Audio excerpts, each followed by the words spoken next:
안녕하세요. 저는 다음 달 출산을 앞둔 30대 후반의 임산부입니다. 이 시기 임산부 대부분은 남편과 함께 아기용품을 준비하고 태어날 아기의 얼굴을 상상하며 행복한 시간을 보내겠지만 저는 남편과 이혼하고 친정엄마와 함께 출산 준비를 하고 있어요. 제 이야기를 적기 위해 지난 임신 기간을 떠올려 보니 다사다난이라는 단어가 떠오릅니다. 제 인생을 통틀어서 이렇게까지 화를 낸 적이 있었나 싶을 정도로 화를 많이 냈고 잘 풀리지 않은 현실에 답답해하며 스트레스를 많이 받았던 것 같아요. 출산을 앞두고 마음으로만 간직하고 있기에는 너무 속상하고 힘들어서 오늘 여기에 저의 한풀이를 한번 해볼까 합니다. 아는 동생의 푸념이라 생각하시고 끝까지 잘 들어봐 주세요. 우리 규민이가 대기업에 다니는 거 아시죠? 제가 혼자 이렇게까지 아들을 키우기 정말 힘들었어요. 그래서 저는 같은 대기업에 다니는 여자와 결혼을 시키려고 했는데 사람 인생은 우리네 마음대로 안 되네요. 그렇죠? 이야기를 시작하려니 상견례 날 시어머니가 하신 말씀이 먼저 떠오르네요. 제 남편은 어렸을 때 아버지가 사고로 돌아가셨습니다. 시어머니는 홀로 어린 남편을 키우기 위해 나물부터 시작해서 각종 채소, 과일류 등을 시장에서 팔아 돈을 버셔서 악착같이 모은 돈으로 남편을 애지중지 키우셨어요. 어려운 형편에도 공부를 꽤 잘했던 남편은 수도권 대학교를 장학금을 받으며 졸업하고 중소기업에 다니다가 대기업 영업직에 입사했습니다. 반면에 저는 중소기업을 운영하시는 아빠 덕에 부족함이 없이는 자랐지만 공부에는 영 소질이 없었어요.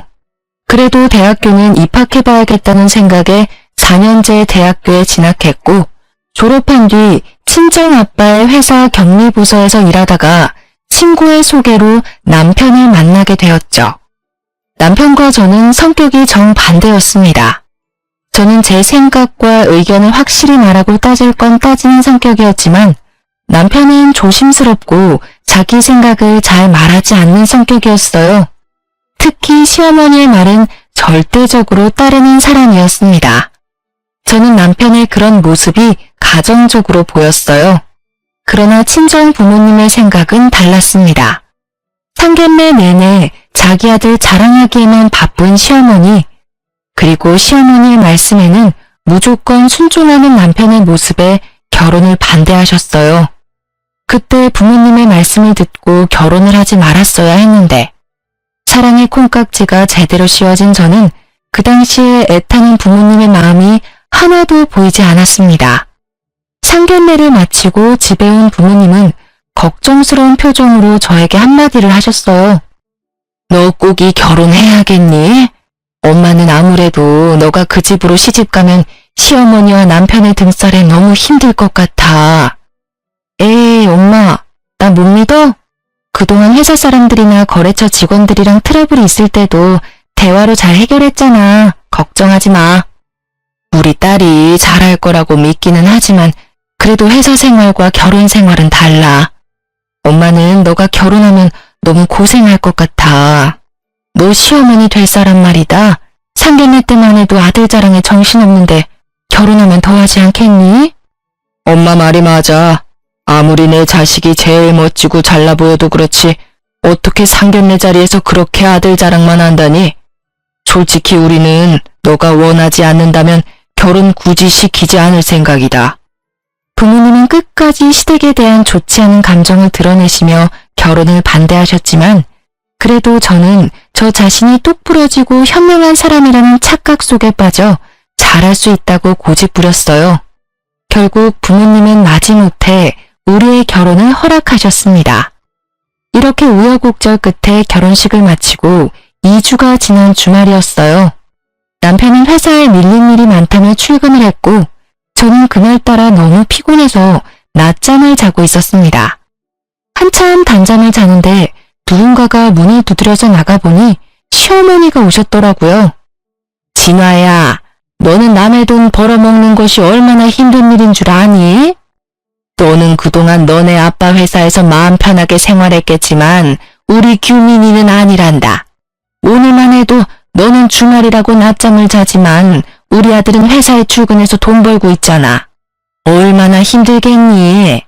그러니까 네가 규민이 아침밥도 잘 챙겨주고 내조도 잘 해주고 해라. 아침밥이요? 규민이 아침에는 소화 잘 안 된다고 뭐 안 먹던데요. 규민이가 뭐니 규민이가. 너가 규민이랑 동갑이라고 해도 어른들 앞에서는 규민이가 아니라 여보나 당신이라는 호칭을 붙이고 존댓말을 써라. 이제 가장인 남편한테 반말이 가당키나 하니? 규민이는 너한테 존댓말 안 쓰더라도 너는 가장인 남편에게 당연히 존댓말을 써야지. 그리고 나는 규민이의 아침을 챙겨주지 않았지만 너는 규민이가 밥을 먹든 안 먹든 무조건 아침밥 챙겨. 넌 규민이 마누라잖아. 시어머니는 자신도 챙겨주지 않은 아침밥을 제게 챙기라고 성화였습니다.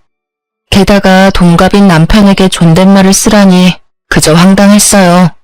무슨 동갑끼리 존댓말을 써요. 서로 쓰는 것도 아니고 저만 일방적으로 남편에게요?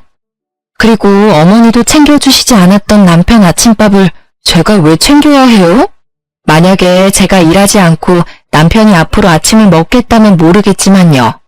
저도 회사에 출근해야 하고 남편도 먹지 않은 아침밥을 제가 왜 해야 하는지 저는 이해가 안 가요. 어머 얘 좀 봐라. 너 지금 나한테 말대꾸 하는 거야? 생각을 해봐라. 우리 아들은 대기업에서 일하고 너는 구멍가게 같은 회사에서 일하고 있잖아. 거기서 돈 벌어봤자 뭘 얼마나 번다고 우리 아들 아침밥도 못 챙겨주니? 그리고 요새 같은 어려운 시기에 대기업에 입사해서 긴 시간 잘 버티는 게 어디 쉬운 줄 알아? 그니까 우리 아들이 앞으로 스트레스 받지 않고 회사 일만 잘 할 수 있도록 고분고분하게 내줘야란 말이다. 시어머니의 말처럼 요새 같은 어려운 시기에는 대기업에 입사하기도 어렵고 어찌어찌 입사했다 쳐도 잘리지 않고 무사히 다니기가 쉽지 않다는 것은 잘 알고 있습니다. 그런데 제 남편 사실 회사에 다닌 지 2년밖에 되지 않았어요. 대학교 졸업 후 원하던 대기업에 취업이 되지 않아 중소기업에서 일하다가 우연히 대기업에 입사하게 된 것이었습니다. 물론 그것도 대단한 일이긴 하죠. 하지만 고작 2년 다녀놓고 엄청나게 오래 다닌 것처럼 떵떵거리며 말씀하시는데 기가 막혔습니다. 누가 들으면 어머니 아들 10년 일한 줄 알겠어요. 2년밖에 일 안 했으면서. 그리고 제가 한마디 더 하자면요. 저희 아빠 회사 구멍가게 아니에요. 물론 대기업만큼 크지는 않지만 그래도 이렇게 무시당할 만큼 작은 회사는 아니라고요. 뭐라고? 시어미한테 이게 무슨 말버릇이니? 지금이 조선시대였으면 말이다. 대기업에 다니는 우리 아들은 양반이고 구멍가게 같은 너네 아빠 회사에 다니는 너는 노비, 종이었다 이거사. 양반집에서 노비 같은 너를 받아줬으면 그냥 가만히 하라는 대로 할 것이지 어디 눈을 부라리고 시애미한테 말대꾸야? 어머니가 저희 친정 구멍가게 수준이라고 무시하시니까 그러죠. 그리고 지금 시대가 어느 시대인데 직장에 따라 사람을 평가하고 나눈답니까? 밖에서 그런 이야기하고 다니시면 사람들이 어머니 욕해요. 그러니까 절대 앞으로 그런 식으로 이야기하지 마세요. 아무리 시대가 변해도 보이지 않는 사회에 계급이 있는 거야. 알겠니? 이래서 같은 대기업에 다니는 참한 처자를 며느리로 삼았어야 했는데 저거는 애가 고분고분하지도 않고 그런다고 우리 아들이랑 급이 맞게 대기업에 다니는 것도 아니고 어쩜 애가 어른한테 단 한마디도 지지를 않아? 저는 시어머니의 발언에 황당하고 기가 막혔습니다. 21세기의 대기업, 중소기업 운운하며 사람을 양반, 노비로 급을 나누는 게 말이 되나요? 그리고 솔직히 대기업이라고 해서 무조건 복지나 근무 환경이 좋은 것도 아니고 중소기업이라고 해도 급여나 복지가 좋은 회사들도 많이 있지 않습니까? 게다가 아빠의 회사는 중소기업이지만 대기업 못지않게 월급도 많이 주고 복지도 좋기로 소문난 회사였어요. 이런 아빠의 회사를 구멍가게라고 하며 무시를 하니 저도 가만히 있을 수가 없었습니다. 저는 제 성격상 시어머니께 마음에 없는 소리 하기도 싫었고 그저 저의 솔직한 생각을 말한 것뿐인데 시어머니는 제게 크게 화를 내셨습니다. 시어머니는 저같이 할 말 다 하는 며느리가 잘못되었다고 생각할 수도 있겠지만 솔직히 21세기의 회사에 따라 양반 노비 등으로 계급을 나누고 사돈이 운영하는 회사를 구멍가게라고 하며 비하하는 것이 더 잘못된 것 아닌가요? 하지만 시어머니는 본인의 언행에 문제가 있음을 전혀 생각하지 않고 오히려 제게 화만 잔뜩 내다가 집에 가셨습니다. 그리고 그날 저녁 남편이 퇴근했는데 시어머니께 모든 상황을 들었는지 화가 잔뜩 나 있더라고요. 우리 엄마한테 다 들었어. 그냥 엄마한테 곱게 말하면 어디가 덧나냐? 넌 어쩜 그렇게 매사에 하나하나 다 따지려고 들어? 어머니가 나한테 무슨 말씀을 어떻게 하셨는지는 알고 그딴 식으로 말하는 거야? 다짜고짜 화부터 내기 전에 상황 파악 먼저 하지 그래? 대충 들었어. 우리 엄마가 너가 우리 집안 사람이 되었으니 기강 잡으려고 조금 뭐라고 하신 것 같은데 그냥 알겠다고 하면 되는 거 아니야? 기강? 야, 우리 부모님이 언제 너한테 기강 잡는답시고 막말한 적 있냐? 그리고 어머니가 나한테 무슨 말씀을 하셨는지 알아? 우리 아빠 회사가 구멍가게란다. 솔직히 내가 다니는 회사처럼 대기업은 아니잖아. 그리고 우리 엄마가 옛날에 시장에서 일하셔서 말이 원래 거칠어. 그거 모르고 결혼한 것도 아니면서 왜 그래? 그래, 네가 다니는 그 잘난 회사에 비해선 규모가 작으니까 우리 아빠 회사가 구멍가게 수준인 건 그렇다 치자. 그런데 어디 그뿐인 줄 아니? 대기업에 다니는 너는 양반이고 중소기업에 다니는 나는 노비란다. 내가 노비라는 소리를 들으면서도 참고 있었어야 해? 우리 엄마가 그런 말을 했다고? 그건 못 들었는데. 아무튼 엄마가 말은 거칠어도 마음은 여린 분이니까 너도 욱하지 말고 그냥 그러려니 하고 살아. 너는 그게 가능해도 나는 절대 그렇게 못해. 내가 어머니한테 말하지 못할 게 뭐야? 넌 그래도 며느리잖아. 그냥 어른인 우리 엄마한테 좀 지고 살면 안 돼? 적당히 한 귀로 듣고 한 귀로는 흘리면서 살면 안 되냐고. 야, 내가 너랑 결혼하면서 너네 집 힘들다고 해서 이 집도 해오고 결혼식 비용이나 혼수도 다 반반으로 했는데 노비라는 소리나 들으면 무시당하면서 살아야 해? 난 그렇게는 못 살아. 솔직히 저희 부모님은 시댁에 기죽어 살지 말라는 의미에서 신혼집을 마련해 주셨습니다. 그것도 남편 회사가 서울에 있으니 남편 회사 근처로 마련해 주셨죠. 반면에 시댁은 남편이 대기업에 다녀도 경제적으로 넉넉하지 않다는 이유로 아무것도 해주시지 않았어요. 그러면서 도리만 강요하는 시어머니한테 화를 내는 저를 남편은 이해하지 못했습니다. 우리는 합의점 따위는 없는 평행선 같은 싸움을 했고 그 뒤로 남들은 깨를 볶는다는 신혼임에도 불구하고 남남처럼 아무 말도 하지 않고 지냈어요. 그렇게 일주일이 지났습니다. 한동안 냉전 상태였던 남편이 제게 할 말이 있는지 쭈뼛쭈뼛 다가오더라고요. 다음 주 주말에 약속 잡지 마. 사실 엄마가 이모들이랑 개모임에서 1년에 한 번씩 펜션 잡아서 1박 2일로 놀러가. 이번에는 우리 쪽에서 준비해야 하는 차례라서 다음 주로 펜션 예약해놨어. 너도 같이 가야 해. 그럼 다음 주에 시이모님들 모시고 1박 2일 여행을 가야 한다고? 그런 걸 너 혼자 일방적으로 정하면 어떡해? 내가 말을 하려고 해도 너가 화가 잔뜩 나 있는데 어떻게 말을 거냐? 뭐 어찌됐든 지금 말하잖아. 그리고 이미 펜션 예약도 다 해서 너는 그냥 다음 주에 이모들이랑 같이 여행이나 가면 되는데 뭘 걱정이야. 아무리 그래도 시이모님이 두 분이나 계시는데 내가 얼마나 불편할지는 생각 안 해? 우리 이모들이 널 잡아먹기라도 하냐? 그리고 매번 가는 것도 아니고 1년에 딱 한 번, 1박만 하는 건데 뭐가 그리 걱정이야. 아휴, 말을 말자. 펜션은 어디로 잡았는데? 남편은 강원도 쪽으로 펜션을 잡았다며 펜션 이름을 제게 알려주었습니다. 핸드폰으로 찾아보니 시설도 깔끔하고 바닷가 앞쪽이라 분위기도 꽤 좋아 보였어요. 그런데 주말 가격을 보니 1박에 무려 140만 원이나 하더라고요. 뭐야, 1박에 140만 원? 설마 이 돈 다 낸 건 아니지? 당연히 냈지. 이번에 우리 결혼하며 이모들한테 축의금도 꽤 받았고 게다가 너는 중소기업이지만 사장님 딸이고 나는 대기업 사원인데 친척들한테 당연히 우리가 사야 하는 거 아니야? 야, 우리가 부부인데 100만 원이 넘는 금액을 쓰려면 서로 상의를 해야 하는 거 아니야? 나한테는 말 한마디도 없이 네 마음대로 그 금액을 막 써? 내가 우리 집 여행해서 네 돈 달래? 어차피 내가 번 내 돈으로 펜션 비용 결제하겠다는데 뭐가 잘못됐어? 넌 좀 따지고 돌지 마.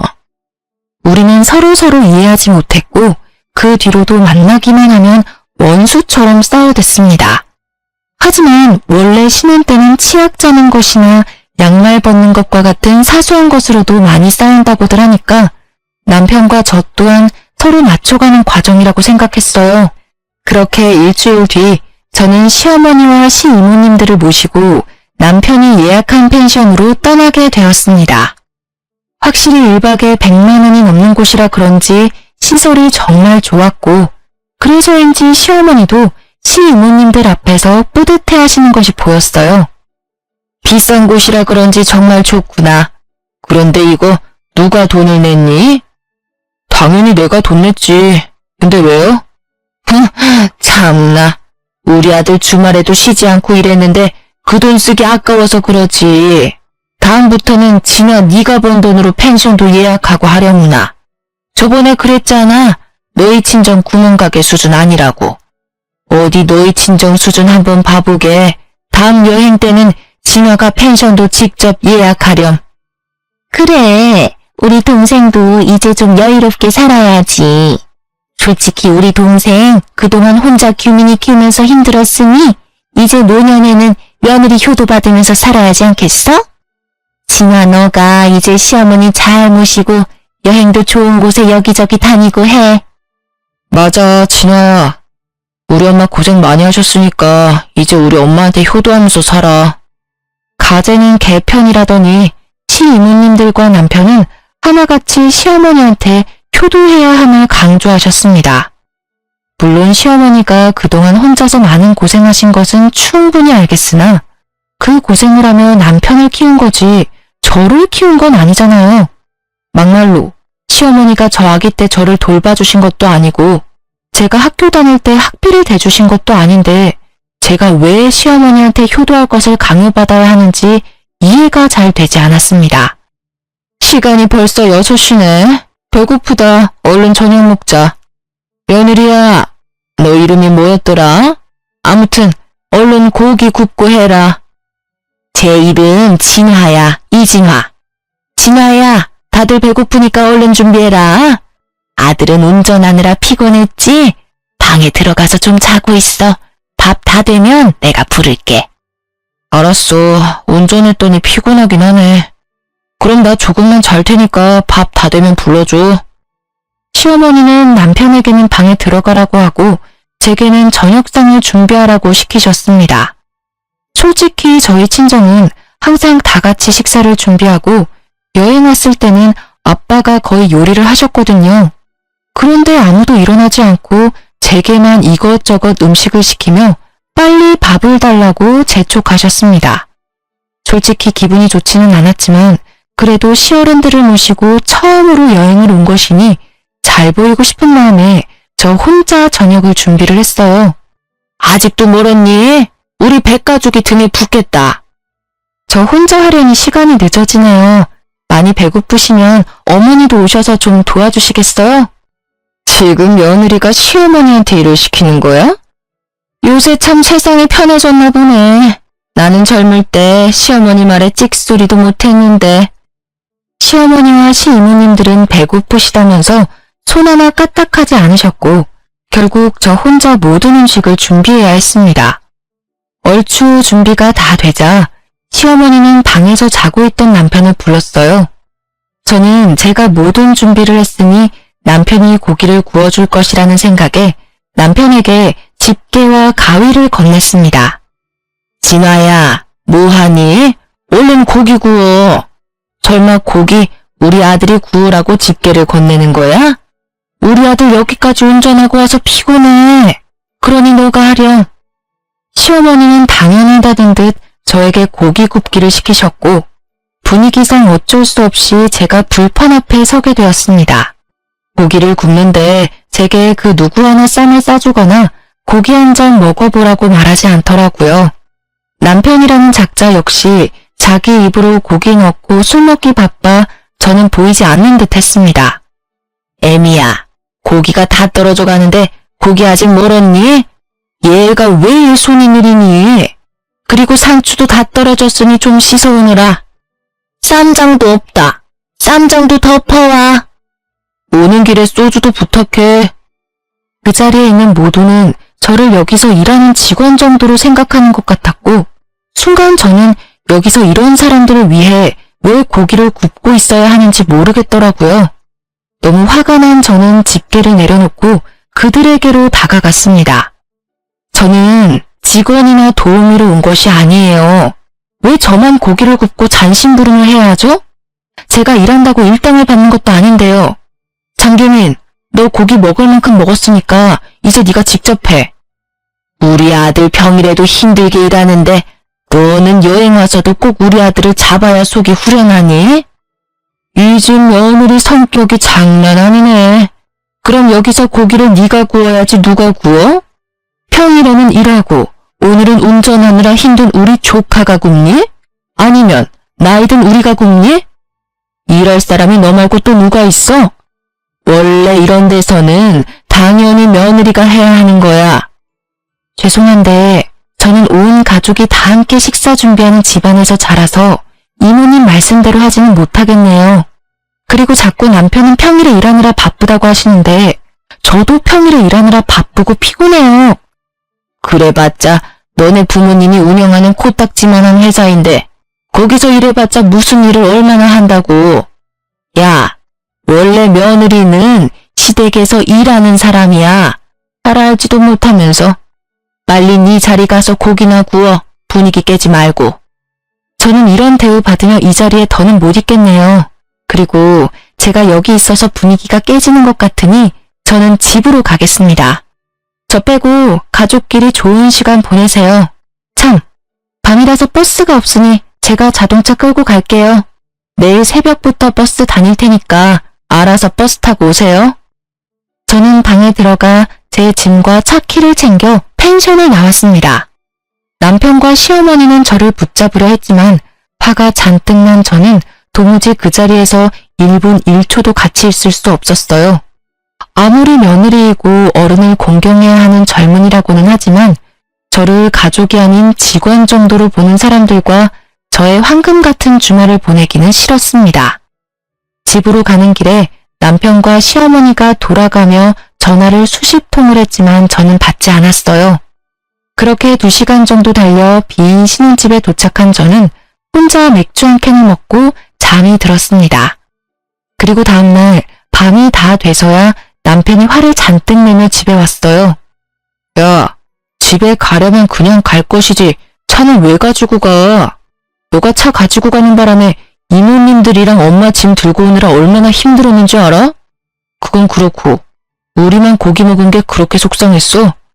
고기 좀 적게 먹은 게 여행 다 때려치우고 올 만큼 화를 낼 일이냐고. 너가 방에 가서 잘 동안 나는 계속 일했어. 가자마자 짐도 제대로 못 풀고 상추 씻고 고기 굽고 있었다고. 고깃집 직원처럼. 고깃집 직원은 차라리 일당이라도 받지. 나는 뭐야? 고기 너만 구운 게 그렇게 억울하고 속상했냐? 그래, 그럼 일당 줄게. 얘따, 여기 수고비 10,000원. 됐지? 남편은 제 앞에 10,000원짜리 집 한 장을 던지고는 큰 방으로 들어가 버렸고 그날 밤 남편은 나오지 않았습니다. 혼자 거실에 앉아있는데 제 생각은 눈꼽만큼도 없는 남편과 같이 살아야 할지 말아야 할지 고민이 되더라고요. 솔직히 이혼녀가 되기는 싫은데 또 이렇게 살기는 더더욱 싫었던 저는 밤새 고민 끝에 어렵게 이혼을 결심했습니다. 그날 저녁 저는 퇴근하고 온 남편에게 이혼 서류를 내밀고 친정으로 향했어요. 부모님께 그동안 있었던 일들을 다 이야기하니 그런 막대먹은 시댁과는 아기 생기기 전에 빨리 정리하는 게 낫다고 하시며 저를 위로해 주셨습니다. 그런데 문제가 생겼어요. 유달리 몸이 피곤하고 이상해서 혹시나 하는 마음에 임신 테스트기를 해보니 아기가 생겨버린 거예요. 병원에서 확인해보니 6주 차였고 아기의 심장 소리를 들으니 뭔가 마음이 뭉클해지고 눈물이 핑 돌더라고요. 사실 그때까지도 저는 남편과 시댁에 화가 많이 나서 이혼하고 싶은 생각뿐이었습니다. 그런데 아기가 생기니 편부모 밑에서 클 아기가 걱정되어 감히 이혼을 선택하지 못하겠더라고요. 난 이 아기를 아빠 엄마가 다 있는 온전한 가정에서 잘 키우고 싶어. 그런데 시어머니가 나를 가족이 아닌 마음껏 부려먹어도 되는 사람 정도로 생각하시고 우리 친정을 무시하는 것이 정말 기분이 나빠. 솔직히 입장 바꿔 생각하면 너라도 그러지 않겠어? 뭐 기분이 좋지는 않겠지.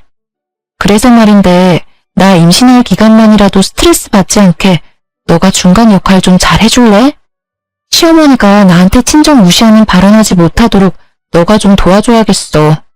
우리한테 온 이야기 지켜야 하잖아. 내가 무슨 수를 어떻게 돕길 바라는데? 임신 기간만이라도 시댁과 연락 끊고 살자. 너는 전화하든 말든 상관없지만 명절 제사 등의 집안 행사 때 나는 가지 않을 거야. 앞으로 어머니한테 오는 전화도 받지 않을 거고. 그렇게 할 수 있게 너가 좀 도와줘. 저는 효자 남편이 저의 부탁을 들어주지 않으면 어쩌나 걱정했지만 그래도 아기를 위해서라고 하니 순순히 제 뜻을 따라 주었습니다.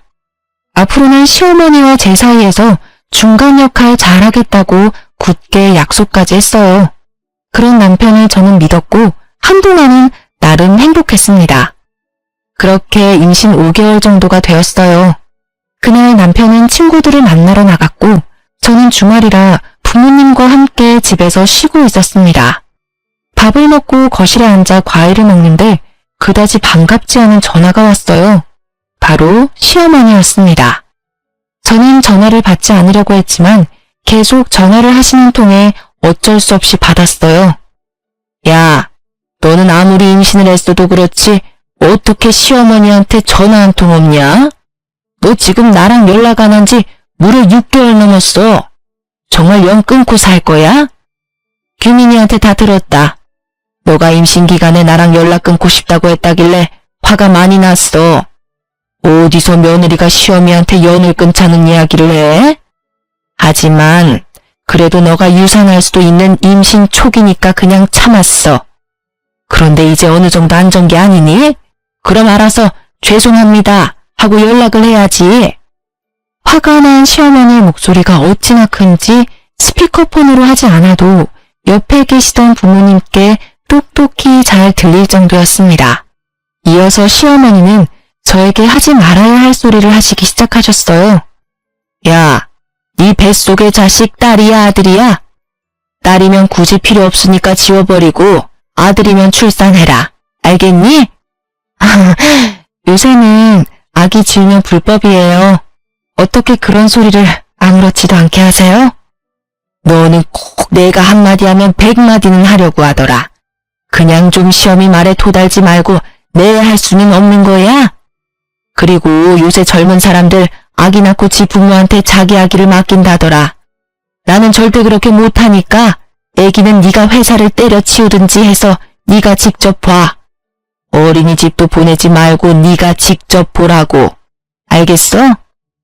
안 그래도 저 어머니한테 제 아기 부탁할 생각 전혀 없었어요. 그러니 걱정하지 마세요. 뚫린 입이라고 말은 잘도 짓거리는구나. 시어머니는 저에게 막말하시기 시작하셨고 옆에서 듣고만 있던 아빠는 속이 상하시고 화가 많이 나셨는지 제 전화를 빼앗아 가셨습니다. 사돈, 지금 임신한 아이한테 이게 뭐하는 짓입니까? 이러니 우리 딸이 시댁과 연을 끊자는 이야기를 하지. 딸이면 지워버리라고요? 어떻게 사람이 그런 말을 한답니까? 정말 무식하군요. 이봐요. 지금 말 다 했어요? 뭐? 무식? 그럼 당신의 딸내미는 임신했다고 시어미랑 연락 끊고 살자는 게 잘하는 짓이에요? 솔직히 사돈이 진화에게 해준 것이 뭐가 있습니까? 결혼한다고 지불해준 것도 아니고 그 흔한 반지 하나 해준 것도 아니잖아요. 그저 부려먹으려고만 하면서 막말이나 일삼는데 그게 무슨 시어머니야. 게다가 아직 태어나지도 않은 아기 절대 보지 못한다고 말하는 게 맞다고 생각합니까? 네, 그쪽 말대로 우리 아기 절대로 사돈에게 맡기지 않을 겁니다. 그리고 진아 스트레스 받아서 우리 집 손주 잘못되면 안 되니 제가 진아 돌봐야겠네요. 지금 사는 애들 집 팔고 우리 집 근처로 옮길 거니까 그런 줄 알아요. 뭐라고요? 어디서 지금 결혼한 여자가 친정이랑 가깝게 지내? 거기 경기도잖아. 나는 서울인데 그럼 우리 아들 어떻게 봐? 절대 그건 안 돼. 안 된다고 하면 어쩔 건데요. 그 집 내가 산 집입니다. 집 주인인 내가 집을 팔겠다는데 그쪽이 아기 태어나면 아기 봐줄 것도 아니잖아요. 그러면서 왜 애들 이사를 못하게 해? 거기로 가면 서울에 있는 우리 아들은 출퇴근을 어떻게 하라고요? 옷 좀 자기 딸만 생각하고 내 아들은 자식도 아닌가요? 이봐요. 사위도 자식이야. 나야말로 하고 싶은 소리네요. 이봐요. 며느리도 자식이에요. 세상에 임신한 자식한테 소리 빽빽 지르는 어미가 어디에 있답니까? 아무튼 그렇게 알고 전화 끊습니다. 사실 아빠 회사는 경기도 쪽이고 남편의 회사는 서울이었기에 아빠가 신혼집 구해주실 때 남편의 회사와 가까운 곳으로 일부러 구해주셨습니다. 그런데 시댁에서 이런 식으로 나오니 아빠는 더는 멀리 둬서는 안 될 것 같다며 우리에게 경기도로 이사 오라고 하셨어요.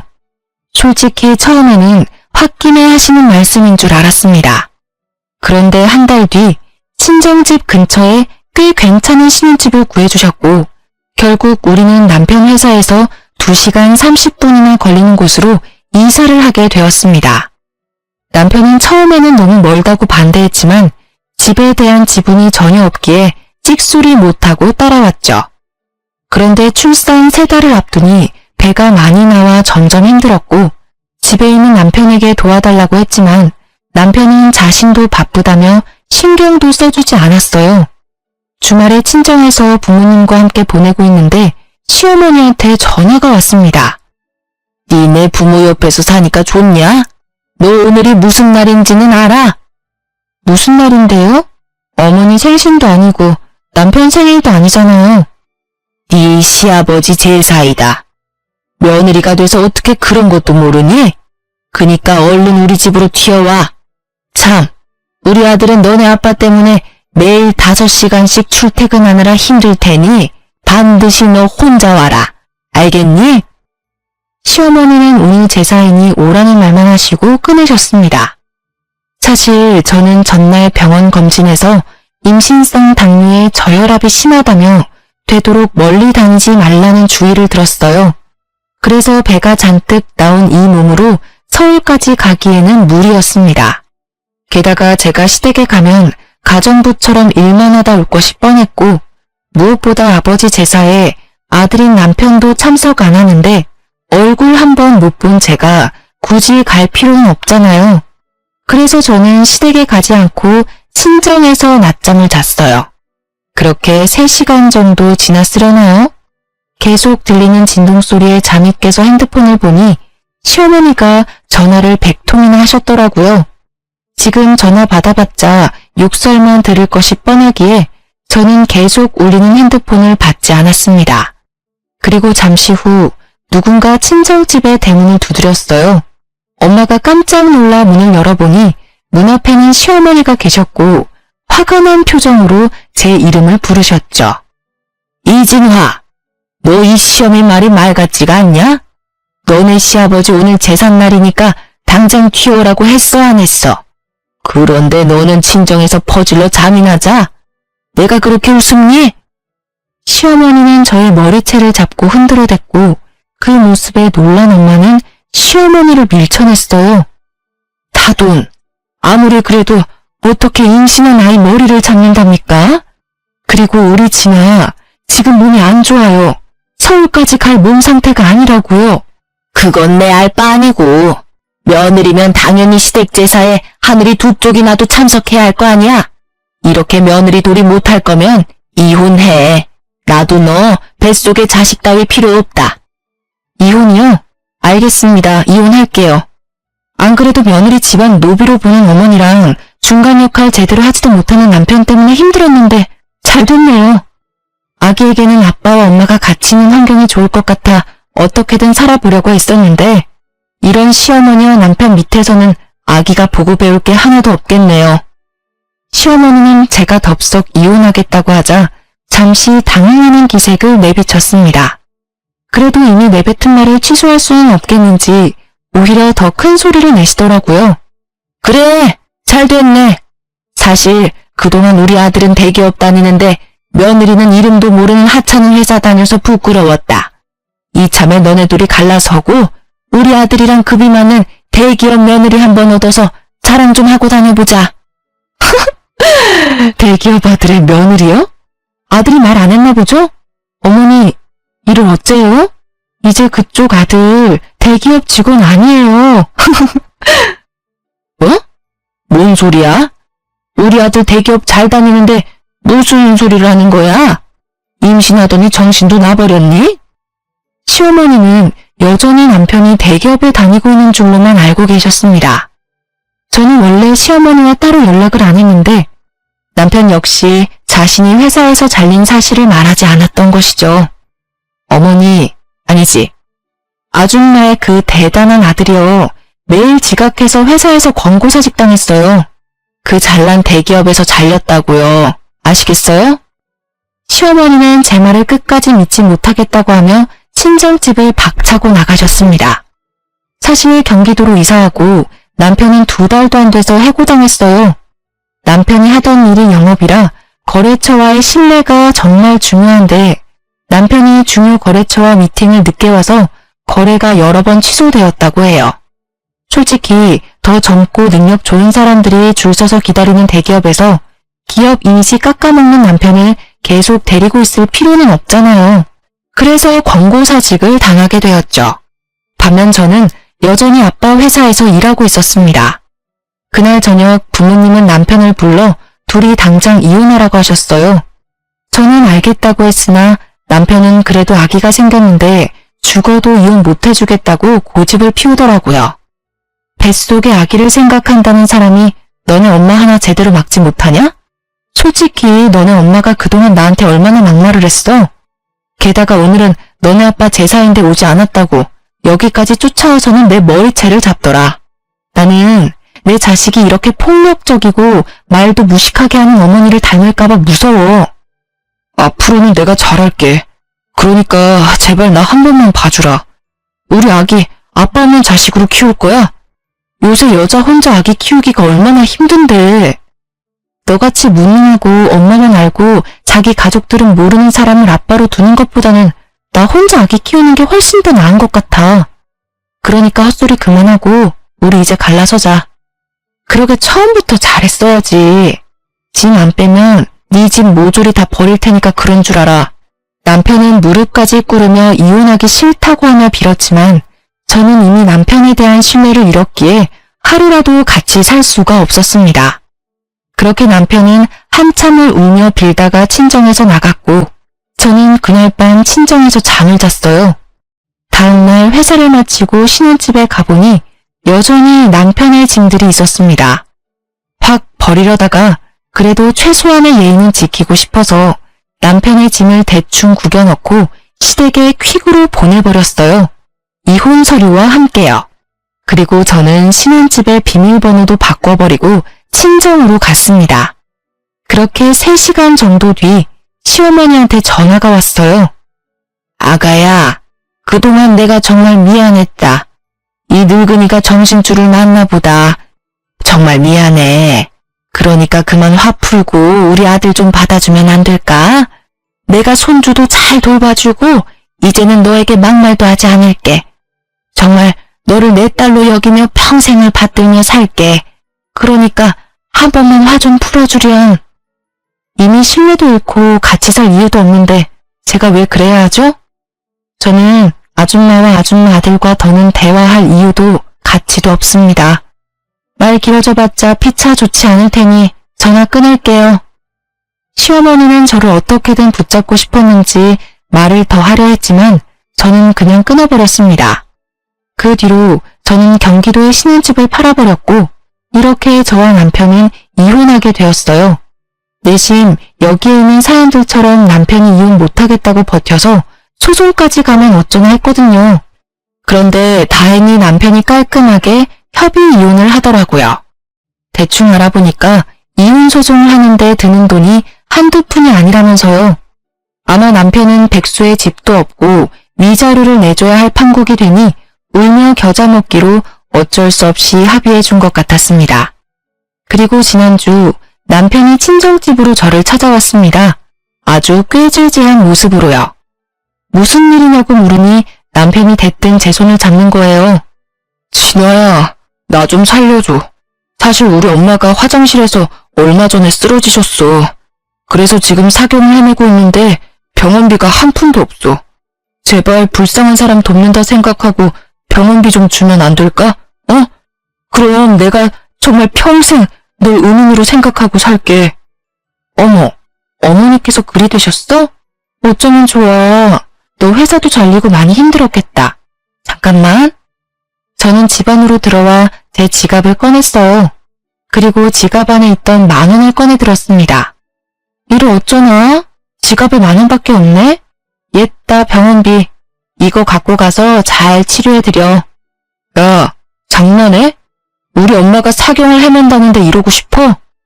솔직히 나는 이 상황에서도 자업자득이라는 단어밖에 생각이 안 나네. 너네 엄마 그동안 얼마나 나를 괴롭게 하고 막말을 일삼았니? 나를 가족은커녕 그저 부려먹을 생각뿐이셨는데 내가 왜 너네 엄마의 병원비를 보태줘? 난 그렇게 마음이 넓은 사람이 아니라서 그렇게는 못하겠다. 10,000원으로 병원비 쓰면 되겠네. 저는 10,000원을 던지고 문을 쾅 닫아버렸습니다. 이렇게 저는 출산을 앞에 두고 남편과 이혼하게 되었어요. 사실 제 아기에게 화목한 가정, 좋은 아빠를 만들어주지 못해 미안합니다. 되도록 가정을 지키며 살려고 했는데 워낙 제 성격이 세서 참지 못하고 갈라서고 말았네요. 제 사연을 듣는 청취자분들 중에는 저보다 더 현명하게 이 상황을 대처하실 분도 계시겠지만 저로서는 이게 가장 나은 방법이었습니다. 어찌되었든 저는 이미 남편과 갈라섰고 이혼한 것에 대해 후회하지는 않아요. 그리고 앞으로는 과거에 얽매이지 않고 더 강해질 것입니다. 곧 저는 엄마가 되니까요. 엄마가 되는 것이 걱정되고 많이 떨려요. 그래도 제 사연을 듣고 계시는 인생 선배님들에게 응원의 말 한마디씩 들으면 힘이 날 것 같습니다. 우리 아기 무사히 잘 태어나서 행복한 꽃길을 걸을 수 있도록 좋은 말 부탁드려요. 지금까지 제 이야기 들어주셔서 감사합니다.